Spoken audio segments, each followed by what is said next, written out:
Hi, on July 13th, we'll be covering the last workshop, Metal, in the 5-element workshop series.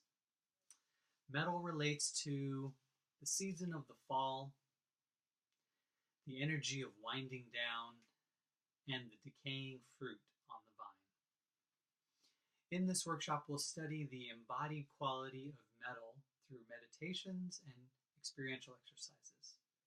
We'll study metal as a stage in any dynamic process, and then we'll study it in relationship to the human life cycle. And for this stage of life, we'll study through a Western psychology developmental point of view how this is expressed in balance and in disharmony.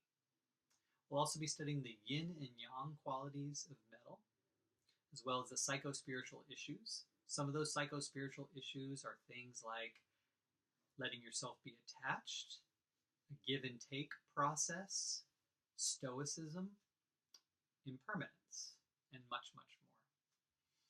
The emotion we'll be studying is sadness and grief, and we'll study how sadness and grief become its virtue, preciousness. Thanks, and I hope you'll join us on July 13th.